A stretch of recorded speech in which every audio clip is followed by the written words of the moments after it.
Bienvenido al video de hoy, que como ves es distinto. Lo que tengo aquí es un mapa del viejo mundo. No es perfecto, pero es un más o menos bastante realista, ¿ok? Y esta línea entrecortada que vas a ver por aquí presenta la extensión territorial del Imperio Romano en su mejor tiempo. Vas a notar que una parte está en blanco y la otra tiene líneas entrecortadas y está como que dividido de un lado para aquí y un lado para allá, ¿ok?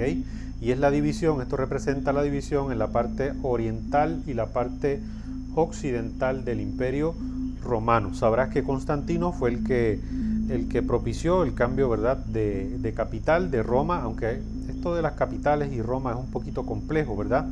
Pero es más complejo de lo que te voy a decir, pero simplemente te digo que Constantino mudó aquí a lo que hoy día es Istambul, ¿okay?, capital de Turquía, y ahí tenemos la parte oriental, parte occidental del Imperio Romano. La que cae en el año 476 es esta parte, o sea, toda esta parte blanca.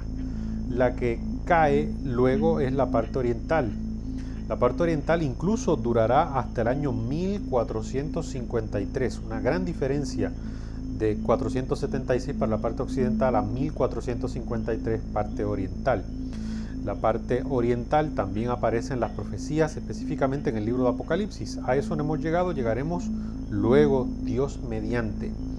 Y de hecho cae ante no los bárbaros, sino ante los turcos otomanos, año 1453. Súper interesante porque ya aquí entraríamos en la pólvora y en un cañón magnífico que aquella gente construyó en bronce de 2 piezas que disparaba unas balas, unas bolas de piedra.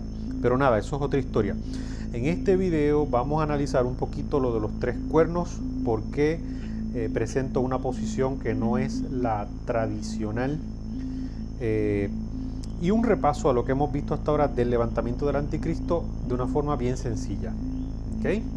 Decimos siempre que los érulos son el primer cuerno que caen, que de hecho los érulos es la tribu que hace que caiga el Imperio Romano.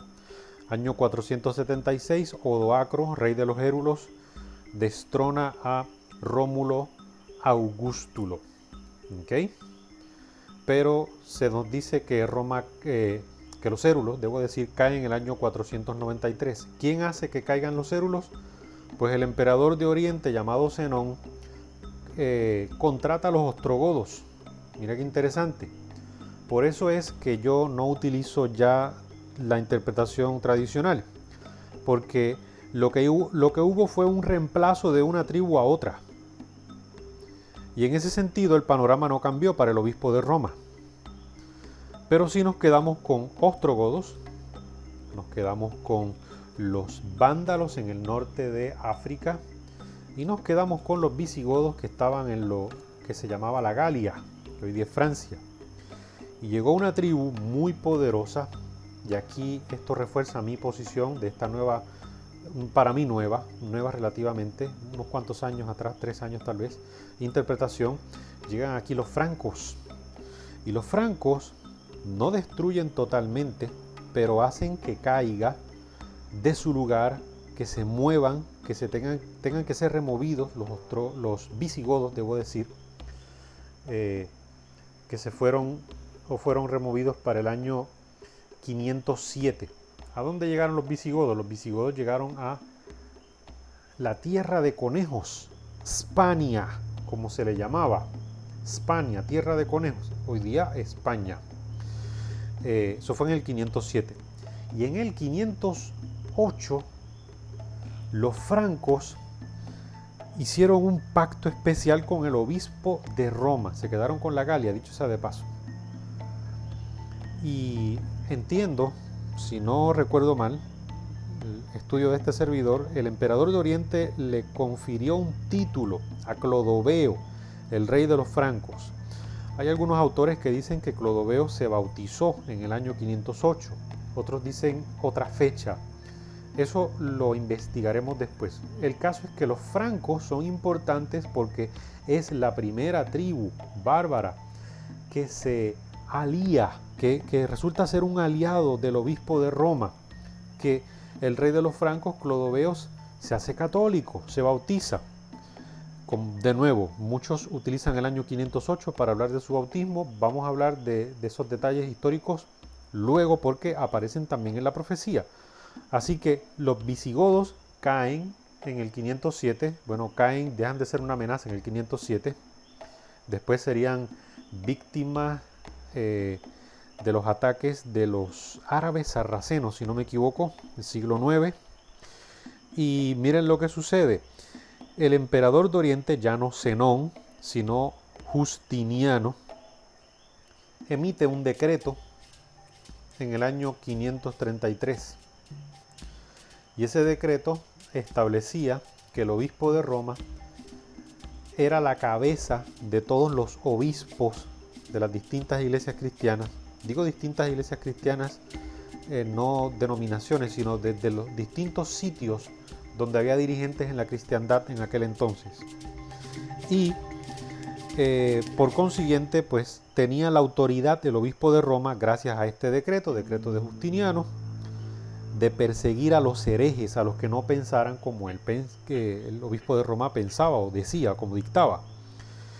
Pero el decreto no pudo entrar en vigor porque había dos poderes que eran arrianos, como hemos hablado, estos poderes que no creían en la Trinidad. De paso, después haremos este video acerca de la Trinidad, que muchos dicen, no, los enemigos del anticristo eran antitrinitarios, ellos eran los que estaban bien, la doctrina de la Trinidad católica, ya te dije que eso no, y lo veremos luego.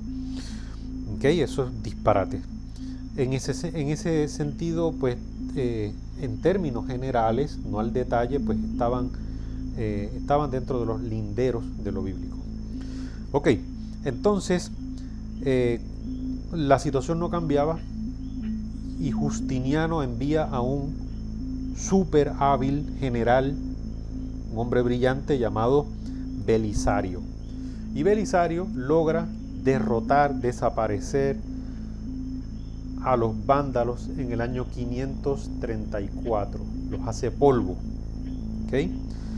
Y al poquito tiempo después, en el año 538, le tocaría su turno a los ostrogodos, que no serían destruidos totalmente en el 538, pero en el 538 se daría la batalla decisiva, que los sacaría de Roma para no volver más.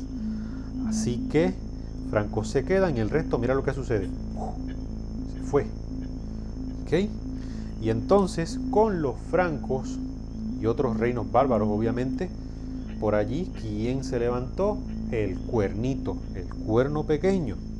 ¿Okay? Gracias a la autoridad que le daría el emperador de Oriente. Y entonces tendríamos, cuidado que le di un golpe a algo aquí sin querer, el tiempo de persecución, los 3 años y medio, el tiempo o año, que son 360 días, los 2 tiempos o 2 años, 720 días, y el medio tiempo, medio año, 180 días, 1260 días, que en realidad son años literales, el principio día por año. ¿Okay? Ese sería el tiempo de persecución papal. Recordamos aquí que estamos utilizando como base para la interpretación de esta profecía lo que sería un año judío conceptual, como concepto, no como realidad, porque los años duran un poquito más, ¿verdad? 365 días y un cuarto para la noción nuestra. Para ellos, pues ellos utilizaban las cosechas y tenían distintos métodos, ¿verdad? Para que el año no se les saliera de fase con las estaciones del año, ¿okay? Que es lo que verdaderamente te mide el año, ¿okay? Así que esto es año como concepto. Un año como concepto es un año ideal, de números perfectos, de números redondos. 12 meses a 30 días por mes. Si son 3 años y medio, de esa forma, 1260 días. ¿De dónde a dónde van? Pues sencillito. En el año 538, que caen los ostrogodos, empieza el poder que le daba este decreto al obispo de Roma, que no se podía dar antes por los arrianos que estaban en el medio, y entonces empieza la persecución. y dura hasta el año 1798, cuando los descendientes de los francos que ayudaron al papado, sabes que en 1789 se dio la Revolución Francesa. La Revolución Francesa fue una reacción en contra de los reyes y también en contra de la Iglesia Católico Romana.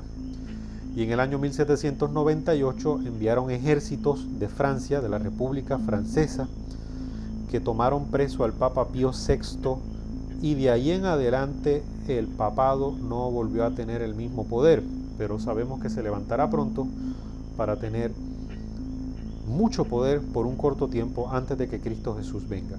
Así que aquí está el video de hoy. Sabes que cualquier duda, como siempre, la planteas en los comentarios, y como siempre, que la paz de Dios sea contigo. Gracias por ver el video.